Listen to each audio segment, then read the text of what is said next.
오늘 본문은 세례 요한에 대한 얘기입니다. 세례 요한의 아버지는 사가라고 어머니는 엘리사벳, 이 두 분 사이에서 세례 요한이 출생하였습니다.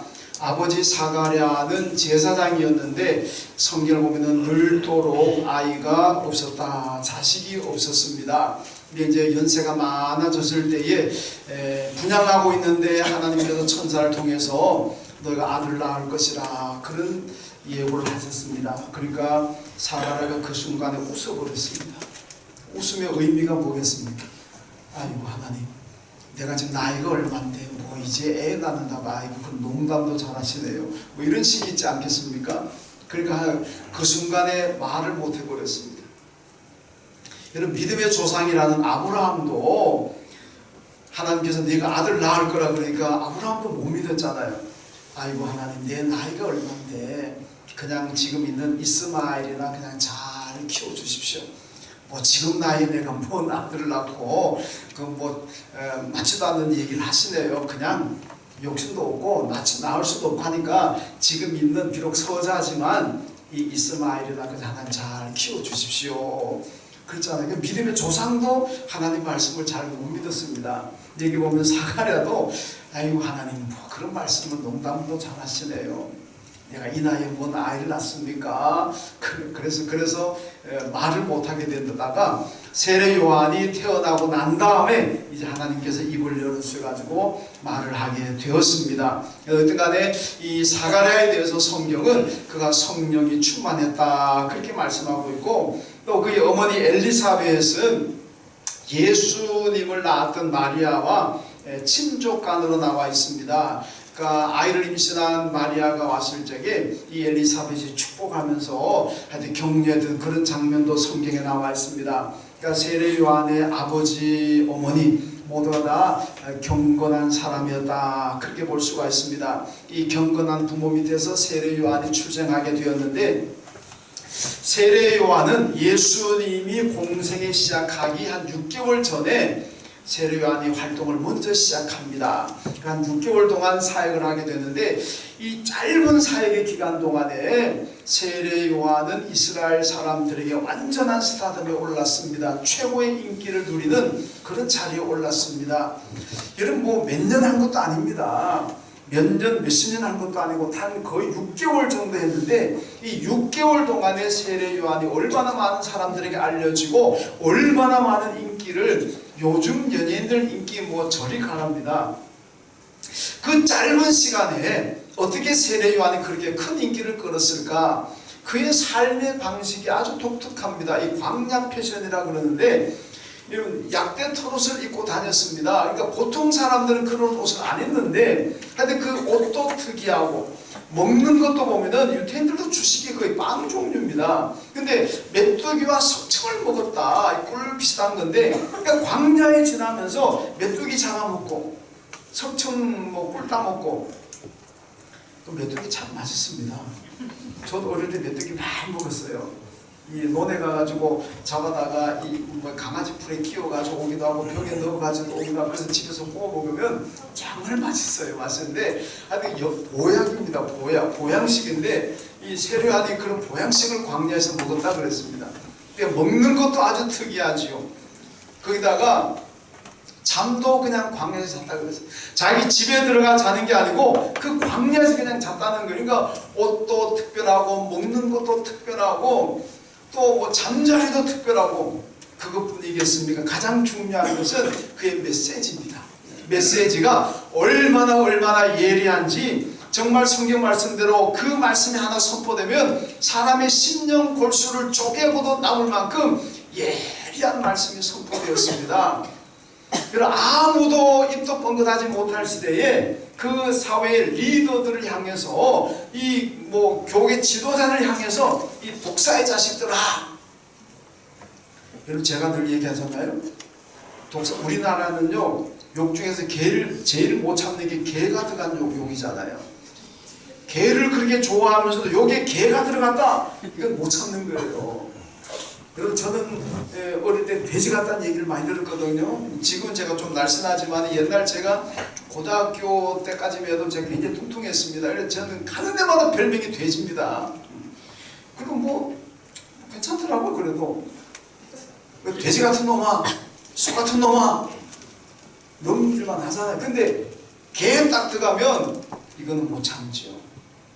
우리나라의 욕에는 개가 들어가면 가장 모욕적인 욕이 되는데 이스라엘은 개가 아니고 그건 뱀입니다. 왜냐하면 그 사람들은 이 뱀이 하와를 유혹해가지고 죄를 지게 만들기 때문에 이 뱀이라 그러면은 굉장히 싫어하는 그건데 이 독사의 자식들 그러잖아요. 우리나라로 말하면 이 개, 그 다음 얘기 안 하겠습니다.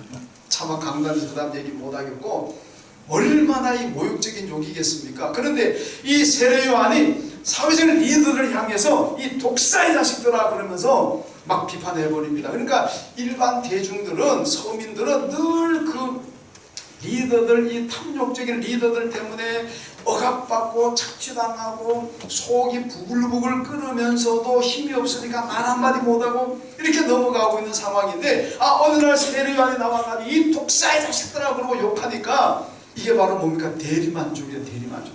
나는 힘이 없어서 나는 차마 그 욕했다가는 내 신변에 어떤 일이 날지 몰라서 감히 입을 뻥긋 못하는데 나를 대신해서 세례 요한이 욕을 해주니까 이게 얼마나 기분이 좋고 쌓였던 모든 그 원한, 그 억울한 분노가 싹 내려가는 그런 기쁨을 얻었다는 겁니다. 그러니까 이 사람들이 세례 요한에 대해서 얼마나 열광을 하겠습니까? 그런데 더 중요한 것은 세례 요한의 메시지입니다. 세례 요한의 메시지의 핵심이 뭐냐? 회개하라, 천국이 가까웠다, 이겁니다. 여러분, 예수님도 공생에 딱 들어가면서 제일 첫 번째 하신 말씀이 회개하라, 천국이 가까웠다, 이거였고 세례 요한도 자기의 사역을 시작하면서 맨 처음 했던 얘기가 똑같은 얘기입니다. 회개하라, 천국이 가까웠다. 회개하라는 거예요. 근데 회개도 어떻게 해야 되냐? 회개에 합당한 열매를 맺어라. 이게 중요한 겁니다. 따라합시다. 회개에 합당한 열매를 맺으라. 여러분, 내가 기도한 하나님께 잘못했습니다, 반성합니다, 눈물 콧물 짠다고 해서 회개가 아닙니다. 회개를 했다면 변화가 돼야 되고 고쳐야 되고 바로 해야 된다는 겁니다. 회개하고 난 다음에도 여전히 그 생활 한다면은 그건 회개가 아닙니다. 그건 회개 열매가 있는 회개가 아니라는 겁니다. 오늘 세례 요한이 예로 합당한 회개를 예를 든 것이 그겁니다. 세리는 부과된 세금만 받고 그 이상을 받지 말아라. 지금까지는 세리들이 부과된 그 세금 외에 더 많은 것을 거둬가지고 자기가 입만 뽑게 됐습니다. 자기 개인으로 착취했다는 거죠. 그래서 이제 만약에 세리가 하나님 앞에 잘못됐다고 회개했다면은 앞으로는 더 받지 말고 부과된 것만 받아라. 그게 진짜 회개라는 거죠. 이게 회개 열매라는 겁니다. 군인들 향해서 민간인에게 강탈하지 말아라. 여러분, 요즘은 우리나라 군대 그러지 않아요. 옛날 군대 같으면 그냥 가면서 그냥 뭐 총칼 입고 하니까 무슨 힘이 있으니까 그냥 지나가면서 그냥 민간인들 그거 다 뺏어버리고 뭐 닭 잡아 먹어버리고 뭐 소 잡아 먹어버리고 이런 것들 많잖아요.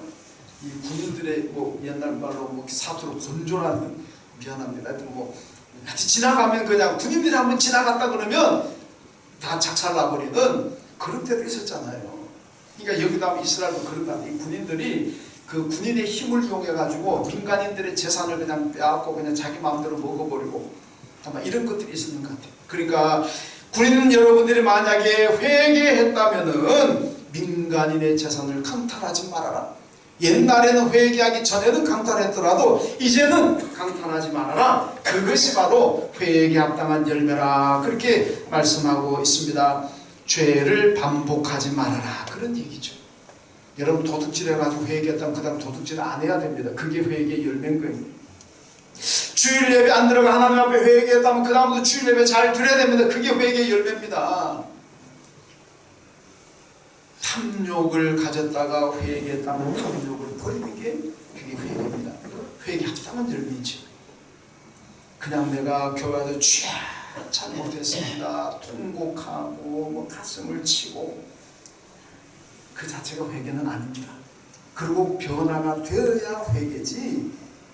그러고도 또 나가가지고 여전히 그 일을 하고 다닌다면 그건 회개도 아니고 회개의 열매가 없는 거라, 그 말씀이죠. 여러분 요나서를 보게 되면 요나 얘기가 나오잖아요. 요나가 보면 하나님께서 니느웨가 아시리아 수도인 니느웨 가서 구원을 선포해라. 근데 요나가 자기 민족의 철천지 원수인 이 아시리아 사람들이 하나님께 구원을 받고 용서받는다는 것이 도저히 그 받아들일 수가 없습니다. 그러니까 그냥 도망가 버리잖아요. 다시스로 가는 배를 타고 도망가다가 풍랑 만나게 되고 거기서 제비를 뽑았는데 자기가 또 걸렸습니다. 그래서 물고기 뱃속에 던져지잖아요. 물고기 뱃속에 들어가자마자 하나님 앞에 회개합니다. 하나님, 내가 잘못했습니다. 하나님 말씀에 내가 순종해야 되는데 순종하지 않고 이렇게 불순종하고 도망갔습니다. 하나님 용서해 주십시오. 다시는 안 그러겠습니다. 그래서 하나님께서 용서하셔가지고 요나를 물고기라 요나를 토하게 만들었습니다. 이렇게 바깥에 나왔습니다. 그러면 요나에게 이제 회개 열매가 나와야 되잖아요. 그런데 어땠습니까? 니느웨 가가지고 아무 얘기도 하지 않습니다. 여러분 니느웨는 40일이 지나면 망합니다. 이 메시지에 뭐가 잘못됐습니까? 망하지 않는 방법을 얘기해 줘야 되잖아요. 이대로 나가면은 40일 지나면 여러분들 망합니다. 그런데 만약에 여러분들이 회개한다면은 망하지 않습니다. 이 안 망할 수 있는 구원받을 수 있는 방법을 같이 얘기해 줘야 되는데 그 방법은 얘기 안 하고 그냥 40일 지나면 망합니다. 40일 지나면 망합니다. 그러고는 산에 올라가서 요놈들 40일 지나면 어떻게 망하는 꼴을 가만히 보자. 근데 40일 지나도 안 망하거든요. 왜? 니느웨 백성들이 왕부터 짐승까지 전부 다 회개해버리니까 하나님이 용서해버렸어요. 그러니까 안 망하잖아요. 그러니까 40일째 됐는데 요거 어떻게 망하나 보고 있는데 안 망하거든. 그러니까 요나가 뭐냐면 하나님 어떻게 이럴 수가 있습니까? 저놈들 망해야지. 내가 이 꼴 보려고 내가 얘기만 줄 압니까? 차라리 저 꼴 보느니 니느웨가 구원받고 하나님의 용서받는 그 꼴 보느니 난 차라리 안 보고 죽을랍니다. 날 죽여주십시오. 그러잖아요. 이게 올바른 회개입니까? 아니잖아요. 요나가 만약 물고기에서 정말 올바르게 회개했다면 니느웨 백성들이 회개를 안 하더라도 가가지고 여러분 회개해야 됩니다. 그래야 용서받습니다. 그리고 그 백성들 회개해가지고 용서받는 거 보면서 하나님께 기뻐하고 하나님 찬양하고 하나님 감사합니다. 이래야 될 이게 진짜 회개에 합당한 열매가 있는 거죠. 근데 그들이 구원받는다고 성질나가지고 날 죽여주십시오. 그 요나 회개가 올바른 진실된 회개가 아니라는 겁니다. 여러분 회개에는 합당한 열매가 나와야 됩니다. 자, 사람들이요 세례 요한을 보고 그리스도로 믿었습니다. 그의 삶을 보고 그의 메시지를 보니까 지금까지 어떤 사람에게서도 느껴보지 못했던 그런 예리함과 그런 비범함과 하여튼 이런 것들이 카리스마가 넘치는 말씀들이 딱 보면서 아, 이분이 우리가 기다리던 메시아구나. 세례 요한 우리가 역사적으로 기다리는 그리스도가 나타났구나. 그래가지고 사람들이 세례 요한을 그리스도로 압니다. 이게 여러분 초대교회 만다교라는 교가 있는데 이게 이단입니다. 근데 이 만다교는 뭐냐? 세례 요한을 메시아 그리스도로 믿는 사람들이 세운 종교가 만다교입니다. 그 정도로 세례 요한이 그 당시에는 그리스도로 메시아로 추앙받았다는 겁니다. 근데 세례 요한이 뭐라 그럽니까? 여러분 나는 아닙니다. 나는 그리스도가 아닙니다. 그러면서 예수님이 요단강에 나오는 걸 보세요. 저분이 바로 세상 죄를 지고 가는 하나님의 어린 양입니다. 저분을 믿어야 여러분이 구원받습니다. 나는 아무것도 아닙니다. 저분이 하나님의 아들 메시아 그리스도고 저분을 믿어야 여러분 구원받습니다. 이렇게 예수를 쫙 소개해주고 자기는 뒤로 빠지잖아요. 예수님께서 세례 요한을 보고 뭐라고 했습니까? 선지자보다 더 나은 자다. 여인이 낳은 자 중에 세례 요한보다 더 크고 위대한 사람은 없다. 이렇게 말씀합니다. 그러니까 세례 요한이 인류 역사에서 가장 위대한 자가 되었다는 겁니다. 이 예수님께서 이렇게 말씀하셨어요. 물론 세례 요한 이후에 세례 요한보다 더 위대한 자가 나왔는지 제가 잘 모르겠습니다만은 어쨌간에 예수님 당시까지만 놓고 보면 세례 요한이 여인이 낳은 자 중에 뭐 여인이 안 낳은 자가 누가 있습니까? 다 여인이 낳았지. 그러니까 모든 사람에게서 가장 위대한 사람이 세례 요한이다. 자, 이렇게 예수님부터 그의 인정받고 칭찬받은 이유가 무엇이겠습니까? 오늘 말씀 보면요, 먼저 세례 요한의 삶은 소리였습니다. 소리의 삶이라는 것.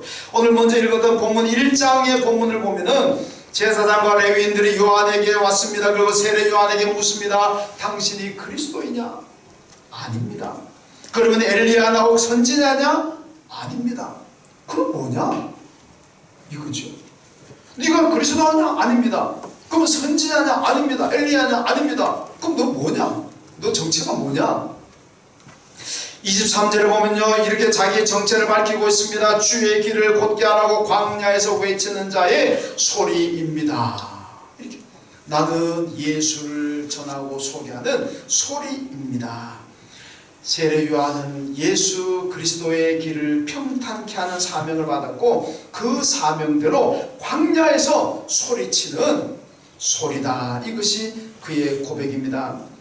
여러분, 우리는요 세례 요한처럼 소리로 예수를 증거해야 되고 소리로 하나님을 찬양해야 됩니다. 소리내야 돼요. 마음의 생각은 안 됩니다. 마음의 생각은 소리가 아닙니다. 내 마음의 생각이 입을 통해서 바깥으로 표출될 때 그게 소리잖아요. 그냥 마음으로 생각하면 그게 뭘 소리입니까? 여러분, 마음으로 찬양하는 성도가 있습니다. 왜 찬양하는데 찬양 안 합니까? 나는 마음으로 찬양합니다. 그건 소리 안 내는 겁니다. 여러분, 찬송을 부를 때 입을 닫고 있으면 안 됩니다. 입을 벌려서 소리를 내야 됩니다.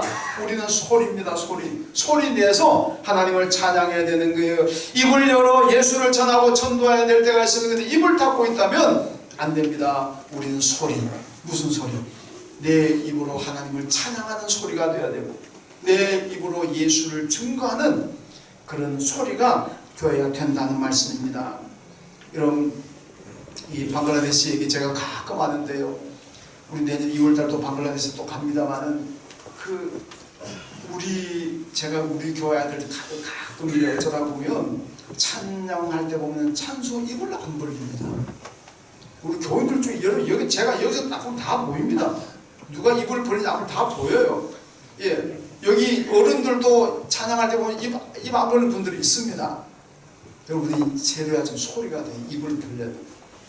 그다음 우리 교회 아들만 찬송할 때 입을 안 벌리나 싶었는데, 그래서 물어봤어요. 저 영통교 보배론교회 유목사님 말에 그 교회는 중고등반 몇백 명 되는데 그 교회는 어떻습니까? 그러니까 그것도 애들이 안 벌린대. 몇백 명이 모여도 입 벌리는 아들이 몇 명 된대. 그 요즘 아이들 특징이 입 안 벌리는 것 같아. 소리를 안 내는 것 같아. 그런데요, 방글라데시 가보니까 이 아이들은 입을 막 얼마나 크게 벌려 찬양하는지, 유치원 아이들, 초중고 아이들 막 모였다 그러면 하나님을 찬양하는데 입을 가지껏 벌립니다. 그렇게 또 열심히 찬양해요. 제가 보면서 하나님이 참 기뻐하시겠다. 입 안 벌리고 찬양하는 시간에도 가만히 있는 거 보시면 하나님께 참 답답하시겠다. 하나님 답답하게 하지 마세요. 추수날 얼음 냉수같이 하나님을 시원하게 드려야 돼요.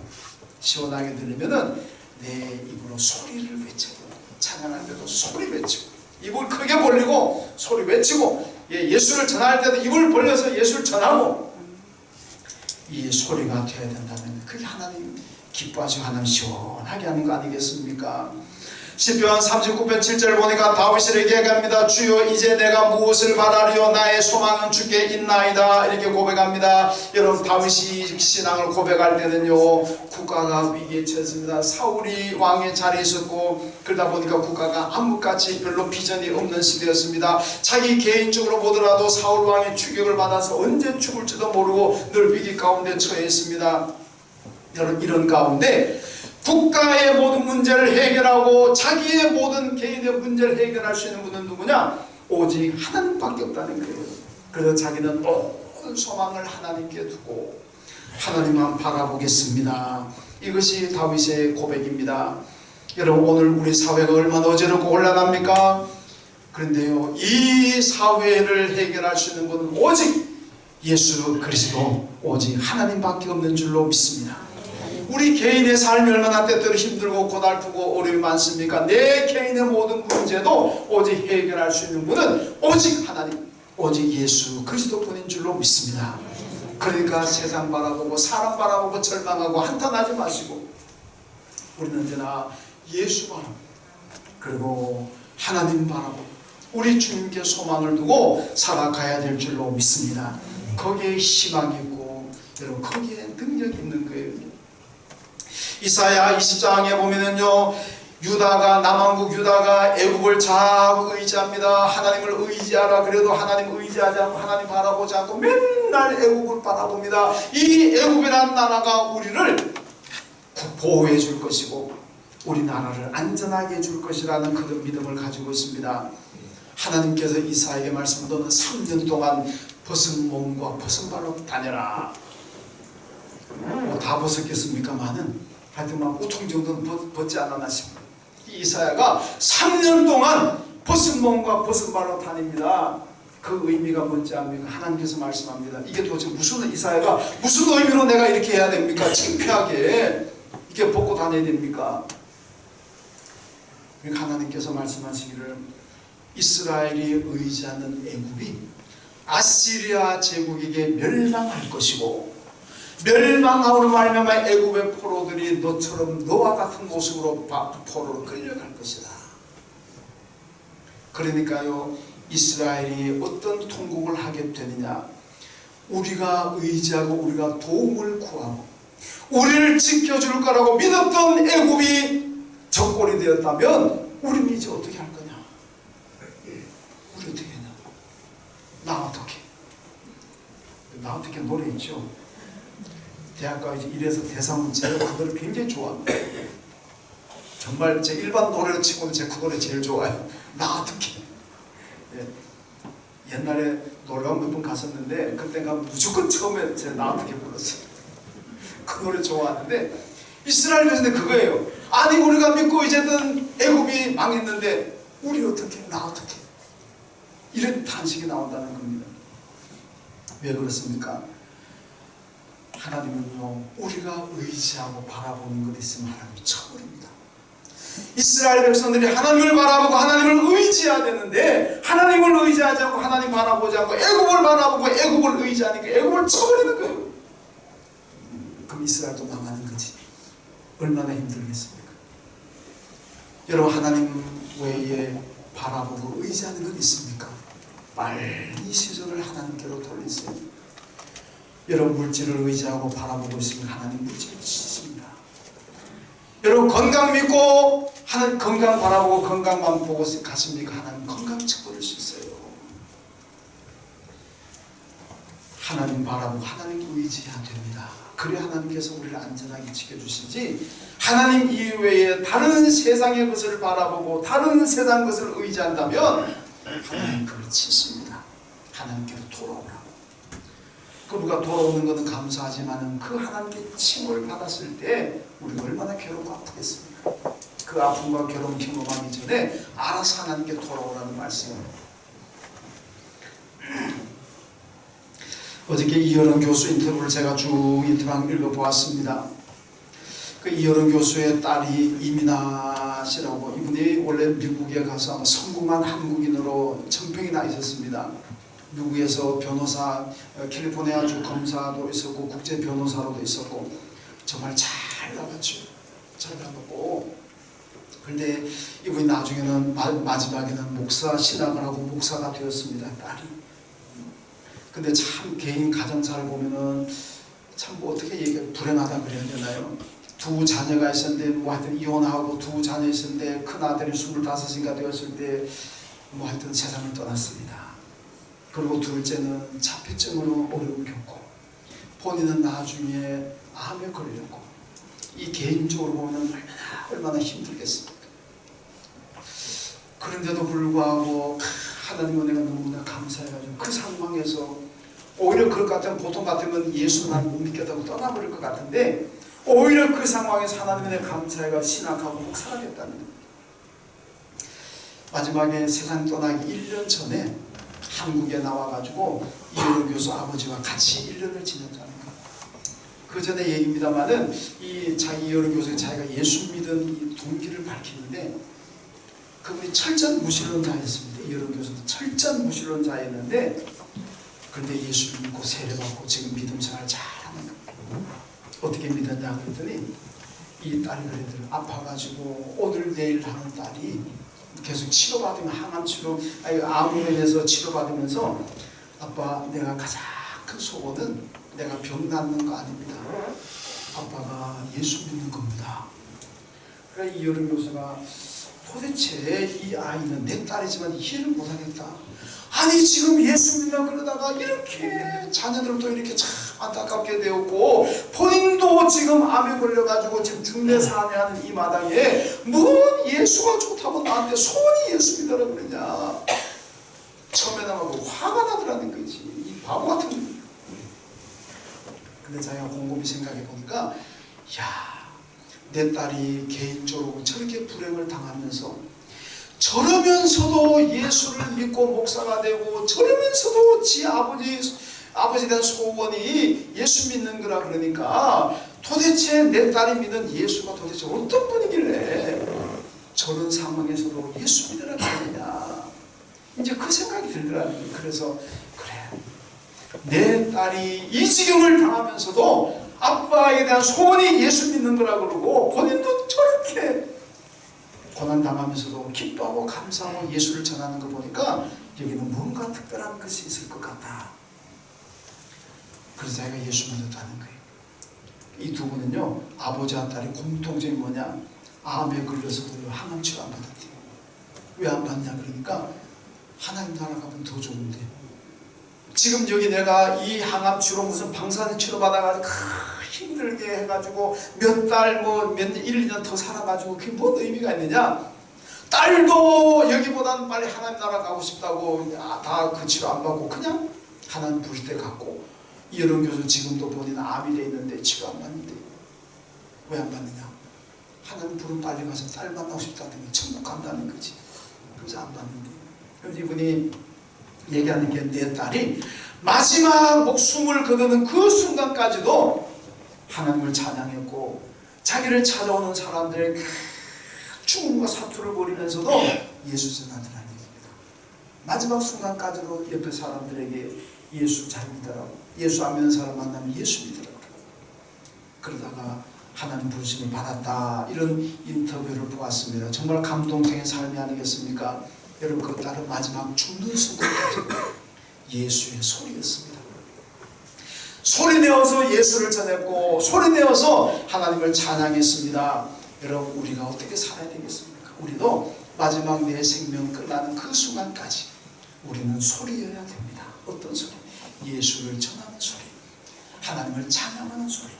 입을 크게 벌려서 하나님을 찬양하고 예수를 전하는 소리가 됩니다. 성경이 뭐랄까? 내 입을 크게 열어라. 내 입을 크게 벌려라. 하나님께서 채워주시겠다 그러잖아요. 입을 크게 벌려서 예수 전하시오. 입을 크게 벌려서 소리내어 하나님을 찬양하시오. 크게 벌린 입술에 하나님께서 축복으로 채워주실 줄로 믿습니다. 그 다음 또 하나는 세례요한의 삶은 들러리였습니다. 3장 본문 말씀 보면 군중들을 향해서 사람들이 세례요한을 그리스도로 아니까 세례요한이 부르는 나는 그리스도가 아닙니다. 나는 예수 앞에 보내심을 받아 그리스도를 전하는 사람입니다. 나는 아무것도 아닙니다. 나는 하나님이 예수 앞에 나를 보내셔가지고 내 뒤에 오시는 예수를 높여라. 그것이 내가 받은 사명입니다. 많은 사람들이 당시에 세례요한을 주인공을 알았지만은 세례요한은 자신은 주인공이 아니고 나는 들러리입니다. 예수가 주인공입니다. 예수를 앞세웠습니다. 그러면서 그는 흥하여야 할 뿐이고 나는 쇠하여야 할 뿐한다. 나는 허리굽혀 그의 신발끈 풀기도 감당할 수가 없을 만큼 예수에 비하면 나는 너무나 미미한 존재입니다. 이렇게 고백합니다. 여러 유대인의 풍습에는 결혼식을 하게 되면 신랑과 신부를 위해서 두 사람의 들러리를 세운다고 합니다. 이 들러리들이 신랑과 신부를 잘 안내합니다. 이 친구들 가운데 이제 들러리를 서게 되는데 이 들러리들이 그날 신랑과 신부의 모든 모든 것을 안내하고 다 보살펴 준다는 겁니다. 그런데 중요한 것은요, 들러리가 더 예쁘면 안 됩니다. 들러리가 더 아름다우면 안 됩니다. 더 멋있으면 안 됩니다. 여러분, 결혼식의 주인공은 신랑 신부입니다. 친구들은 들러리입니다. 그 주인공이 신랑 신부보다 더 멋있고 더 예쁘면 안 됩니다. 지난번 3월달에 저희 딸 결혼할 때 보니까 우리 교회 여자 청년들, 여청년들이 많이 왔는데 제가 보니까 신부보다 다 더 예뻐. 그러면 안 돼요. 우리 딸이 여기 없어서 내가 얘기하는 건데, 여러분, 결혼식의 주인공은 신부의 신부. 그러니까 신부보다 더 예쁘게 하면 가면 안 됩니다. 그러니까 갈 때는 옷도 좀 약간 허름한 옷 입고 머리도 좀 풀어헤치고 얼굴에 뭐 좀 하나 붙이고 꽃은 꽂지 말고 허름하게 가, 허름하게. 그래야 신부가 돋보이는 거지. 이 들러리로 온 친구들이 예쁘게 해가지고 와버리면 신부가 죽어요. 신부가 아름다워 안 보이잖아요. 뭐 이래도 저래도 좋습니다. 청년들은 제가요 지난주에 노회에 있었잖아요. 노회 갔더니 어떤 어느 교회라고는 얘기하지 않겠습니다. 서울의 상도동에 있는 교회인데 그 교회 어른이 한 500명 정도 모이는 교회입니다. 그럼 크잖아요. 그게 장로님이죠. 장로님이 제가 잘 아는 장로님인데 그 장로님 저한테 와가지고 목사님 좋은 일이 있어요. 그래요. 그래서 무슨 좋은 일 그랬더니 우리 교회 드디어 청년부가 생겼어요. 여러분 이해가 됩니까? 교인 500명이면은 우리보다 얼마나 더 크다. 그런데요, 이제 청년부가 생겼다고 목사님 청년부가 자랑을 하는 거예요. 내가 멘붕이었어요. 이게 뭐지? 우리는 교인 지금 모이는 교회 100명 조금 넘어가는데도 청년부가 30명, 40명 되는데 자기 교회에 청년부가 생겨가지고 뭐 지난주에 15명 모였다는 거예요. 청년들이. 그러면서 좋아. 아우 그래 아이고 좋습니다. 그렇지만 속으로 참 좋아야 되나 어야 되나. 그런데 우리는요, 우리는 그래 안 맞는 청년부가 거의 한 30-40명 되잖아요. 대단한 겁니다. 이 교회가 대단히 희망 있는 교회잖아요. 안 모르시는 것 같은데 우리 여기 있으니까 모르시지 나가보면 우리 교회 청년들이 얼마나 청년부가 대단한지 아마 아실 겁니다. 예쁘게 다녀야 됩니다.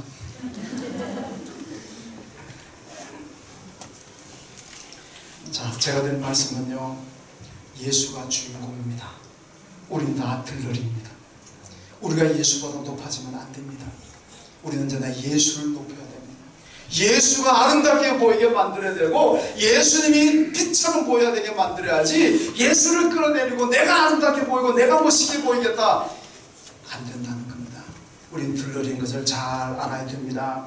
여러분 세상에서는 들러리 그러면은 부정적인 이미지가 있지만은 우리가 예수의 들러리가 되고 하나님의 들러리가 된다면 이건 영광이고 축복인 줄로 믿습니다. 바울이요 유라굴라 때 배를 타고 로마로 가다가 유라굴라 태풍 만나가지고 배가 깨져 멜리데 섬에 상륙합니다. 멜리데 섬 사람들은요 뱀을 신으로 섬기는 사람들입니다. 뱀에 물리면은 저 사람은 큰 죄를 지어가지고 뱀신에게 벌을 받는다 생각합니다. 근데 바울이 거기에 다 바다에서 몸이 젖었으니까 풀을 쬐고 있는데 아이 독사가 나와서 바울을 물어버렸네. 그러니까 사람들은 이야 저 양반이 바다에서는 구원받았을지 모르지만 큰 죄를 지었구나. 이제 뱀신에게 벌을 받아 이제 죽는구나 이렇게 생각하고 있는 거예요. 근데 바울이 자기를 물고 있는 뱀을 불 앞에다가 떨어가지고 뱀을 불에 그 뭐라 그래요? 구이 만들어 버렸습니다. 그 우리나라 사람이 있었으면 이게 웬 떡이냐 그거 바로 먹었을 것 같은데 거기는 먹었다는 얘기도 없습니다만은 그러니까 멜리데 사람들이 안 죽네 오히려 뱀이 죽네 그래가지고 바울을 신으로 알고 바울 앞에다가 제사상을 차리고 신으로 숭배하려고 하잖아요. 그때 바울이 뭐라고 해요? 여러분 나는 신이 아닙니다. 나는 여러분들하고 똑같은 사람입니다. 여러분과 성경이 똑같습니다. 정말로 여러분들을 섬기려면 내가 믿는 예수를 섬기십시오. 예수를 믿으십시오. 그리고 예수를 소개합니다. 그리고 이게 들러리입니다. 들러리. 언제나 예수를 높입니다. 베드로와 요한이 예루살렘 성전 들어갑니다. 기도하러 들어갑니다. 간데 보니까 입구에 안전뱅이가 앉아가지고 구걸 하고 있습니다. 돈 좀 주세요. 돈 좀 주세요. 베드로가 뭐랍니까? 내게 은과 금은 없지만 내가 믿는 나사렛 예수를 명하노니 일어나 걸어라. 그러니까 벌떡 일어나 걷잖아요. 이 사람들이 그 순간 보고 얼마나 충격을 받아요. 이게 뭐야? 금방 몇 수십 년간에 계속 여기 앉아가지고 안진뱅이 노릇하고 있는 사람인데 베드로가 한마디 딱 하니까 일어나서 막 달리고 뛰고 춤추고 야단납니다. 그러니까 사람들이 누구를 보겠습니까? 이 도대체 누구야 이 사람이? 베드로와 요한을 주목하기 시작합니다. 이 사람 도대체 누군가? 그때 베드로와 요한이 뭐라 그럽니까? 여러분 왜 우리를 주목합니까? 왜 나를 봅니까? 내가 한 것 아닙니다. 내가 믿는 나사렛 예수님이 하신 겁니다. 여러분 우리를 주목하지 말고 예수를 바라보고 예수를 주목하십시오. 그러잖아요. 이 몸이 이게 들러리. 이 들러리 이 생활을 못하는 사람들은 사람들이 자기를 보면 그래요 제가 했습니다. 내가 이 정도 이 사람입니다. 이런 사람입니다. 이러고 있을 거예요. 그건 들러리 아닙니다. 베드로와 요한처럼 다 예수로 했습니다. 여러분 바라보려면 예수를 바라보십시오. 이게 들러리. 여러분 다음 주일날이 종교개혁 주일입니다. 여러분 종교개혁이 왜 일어났습니까? 중세시대 종교 교권주의자예요. 주인공인 예수님을 끌어내리고 들러리로 있어야 될 사람이 주인공 자리에 올라갔습니다. 들러리가 되어야 할 교권주의자들이 주인공 자리에 올라가고 주인공 자리에 있어야 될 예수님은 들러리로 내려왔습니다. 이러니까 종교개혁이 일어난 겁니다. 종교개혁 운동의 핵심은 뭐냐? 들러리의 자리로 내려온 예수를 다시 주인공 자리에 올리고 주인공 자리에 올라가는 교권주의자들을 다시 들러리로 내리는 거, 이게 종교개혁입니다. 여러분 우리는요 언제나 들러리의 자리에 있어야 됩니다. 개혁적인 신앙, 종교개혁을 맞을 때마다 우리가 신앙을 개혁합시다 그러잖아요. 개혁이 뭡니까? 예수를 주인공 자리로 올리고 우리는 들러리 자리로 이게 신앙의 기본이고 개혁입니다.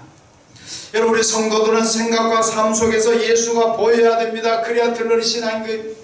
여러분 제가 가끔 얘기합니다만은 여러분 몇십 년 예수 믿으면서도 아직까지 모르는 사람한테서 당신 예수 믿습니까? 이런 얘기 한 번도 못 들었다면 여러분 회개해야 됩니다. 여러분 만약에 예수의 정신을 가지고 말씀에 순종하는 삶을 살아간다면, 그런 말을 하고 그런 행동을 한다면요, 나를 모르는 사람도 보면서 혹시 예수 믿습니까? 이렇게 물어요.